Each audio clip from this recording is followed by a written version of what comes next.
Move on to the next question. Go ahead. Hi. Can you say why America is the greatest country in the world?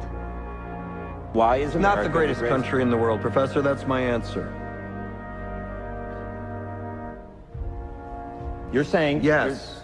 You, sorority girl, just in case you accidentally wander into a voting booth one day, there's some things you should know. And one of them is, there is absolutely no evidence to support the statement that we're the greatest country in the world. We're 7th in literacy, 27th in math, 22nd in science, 49th in life expectancy, 178th in infant mortality, 3rd in median household income, number 4 in labor force, and number 4 in exports. We lead the world in only 3 categories: number of incarcerated citizens per capita, number of adults who believe angels are real, and defense spending, where we spend more than the next 26 countries combined, 25 of whom are allies. Now, none of this is the fault of a 20-year-old college student, but you nonetheless are, without a doubt, a member of the worst generation ever. So when you ask what makes us the greatest country in the world, I don't know what the fuck you're talking about. Yosemite?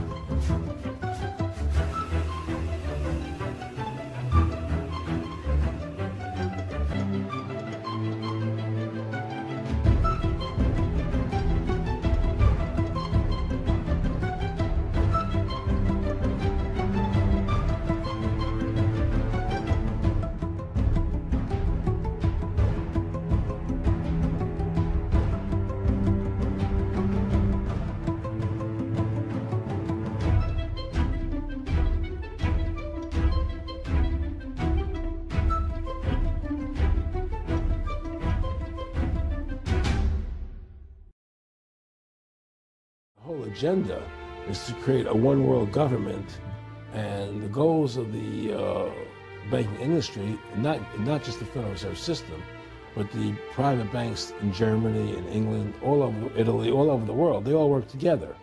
They're all central banks, and they're all part of the Communist Manifesto. You know, central banking is one of the major planks of the Communist Manifesto. We talk about America being a capitalistic country, but yet at the same time we have a central bank that plans everything for us, right? And the graduated income tax is another plank of the Communist Manifesto, right? So right there you have 2 major planks of the Communist Manifesto that have been brought in because of the Federal Reserve System, okay? So the ultimate goal that these people have in mind is the goal to create a one-world government. Now, they've taken over our government, both Republicans and Democrats. There's no difference anymore between the 2 parties. They control both parties. It doesn't matter to them which one wins, because who's ever running for president will be someone they anoint, okay? Whether it's Hillary Clinton or John McCain running for president next year, they're going to be people that are going to do what they want them to do. And the fact of the matter happens to be that you can't win an election unless you have enough money to win. They make sure who gets the money. It was necessary for them to take over America, take away our gun rights of freedom to bear arms, and create a country where we become slaves. Because once they took over America, the rest of the world becomes a lot easier for them.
November 16, 1933, the day we recognized the Soviet Union. Its purpose, its open stated goal, its strategy was to overthrow the rest of the world and impose the teachings of Marx, and then Leninism, and then we get to Stalin. Now, 4 American presidents, beginning in 1917, refused to recognize this revolutionary government, knowing full well that you could not have, quote, normal, or even normal without quotes, relations with a government calculating towards your own destruction. This was obviously, you could not have agreements, they would be broken, you could not have any kind of deals or alliances. And so this government was shunned by the United States until 1933. And that was the year in November when Franklin Roosevelt, then in his very first term, recognized the Soviet Union. In order to perpetuate this alliance, to continue relations with the Soviet Union, which became really an obsession of American governments from that day forward, the American government had to learn to lie to the people and tell us lies about communism, tell us lies about Stalin, tell us lies about the Soviet Union.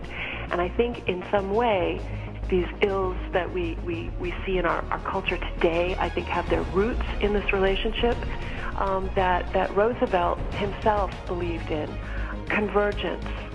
And I suppose that the money people you're talking about came out of that same mindset and were promoting that same mindset and were indeed the influence on Roosevelt in making this decision. Given the record of the Bolshevik government coming in terms of body count, in pre-revolutionary times, the Tsarist government executed about 17 political prisoners a year. Compare this to the Spanish Inquisition, which at its height destroyed 10 people a month. But in those early revolutionary years, the Soviet, the new Bolshevik secret police, executed without trial more than 1,000 people per month. Later in the 1930s, Stalin was killing tens of thousands of people per month. And yet the United States rushed into alliance, rushed to recognize the Soviet government under Roosevelt during World War II, rushed into this alliance. And so you go again to these advisors, many of whom we later learned, confirmed after archives opened on the dissolution of the Soviet Union in 1991, we later learned many of these senior officials in the United States government were working for Stalin. I don't feel the same way about that war anymore, and I'm convinced that if my father were still living, that he would also greatly question what he had actually participated in. Because when you look at that post-war map, what happened? There is a devastated Germany, and in that vacuum, there is a new, thriving, powerful, U.S.-supplied Soviet empire in its place.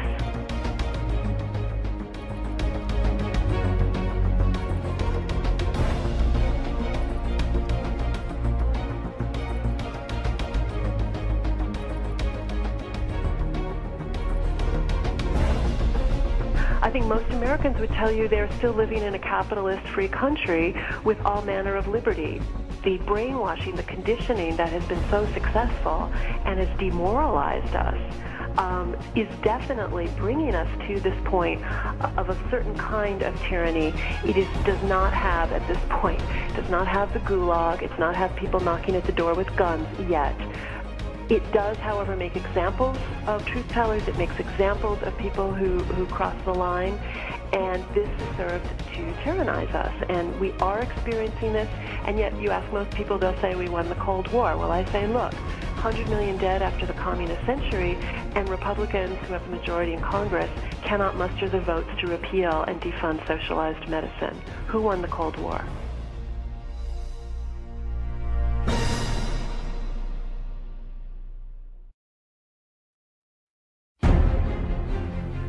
The communist rules for revolution read like this: corrupt the young, get them away from religion, get them interested in sex, make them superficial, and destroy their ruggedness. Always preach true democracy, but seize power as fast and as ruthlessly as possible. Communist rules for revolution by encouraging government extravagance, destroy its credit, produce fear of inflation with rising prices and general discontent.